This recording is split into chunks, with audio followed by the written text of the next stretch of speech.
Bruce Willis contre la tristesse, le vœu secret de ses proches pour combattre sa maladie. Il est une icône des Hollywood, dont le nom est gravé dans le marbre du cinéma grâce à des chefs-d'œuvre intergénérationnels. Comme Pulp Fiction de Quentin Tarantino ou Le Cinquième élément de Luc Besson. En plus d'une centaine de films, dont Death Wish, 2018, diffusé ce 23 novembre sur TF1.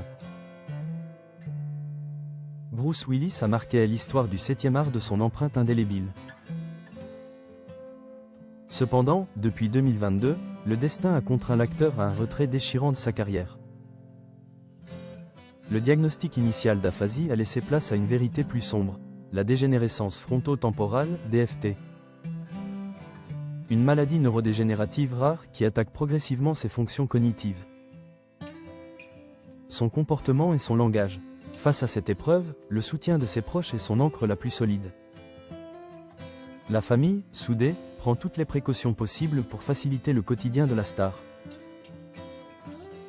y compris l'adoption de règles vestimentaires strictes en sa présence. Depuis que la maladie de Bruce Willis a été rendue publique, sa famille communique régulièrement, partageant la difficulté et l'amour qui entourent l'acteur. Récemment, son épouse dévouée, Emma Heming, a pris la décision déchirante mais nécessaire de le placer dans une maison médicalisée. Cette décision vise à lui assurer une surveillance constante et des soins adaptés pour faire face à l'avancée inexorable de la DFT. Ses filles, Rumeur, Tallulah et Scout, ainsi que son ex-femme, Demi Moore, sont également des piliers dans ce combat. Elles ont toutes dû modifier leurs habitudes en sa présence, notamment celle de ne plus porter de vêtements sombres, et plus spécifiquement de t-shirts noirs. Pourquoi cette obligation, en apparence anodine? La réponse est à la fois bouleversante et révélatrice des effets pernicieux de la maladie. À cause de la DFT, les perceptions visuelles et cognitives de Bruce Willis sont parfois biaisées et déformées. Dans une interview accordée aux Parisiens, Emma Heming a brisé le silence sur ce détail poignant. On m'a dit, pas de t-shirt noir.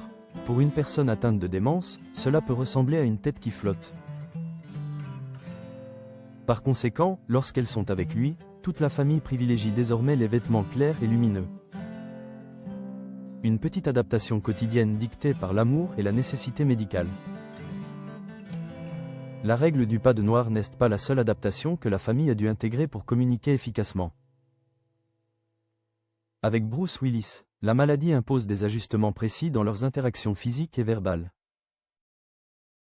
Emma Heming a continué d'expliquer les autres consignes essentielles. On ne se tient pas face à lui,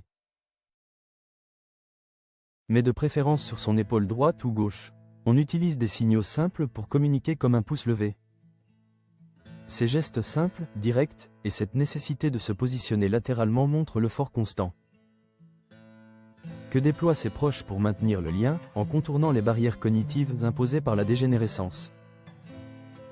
Malheureusement, les récentes nouvelles concernant l'évolution de la DFT ne sont pas vraiment réconfortantes. La maladie suit son cours impitoyable, imposant à la famille une souffrance inouïe.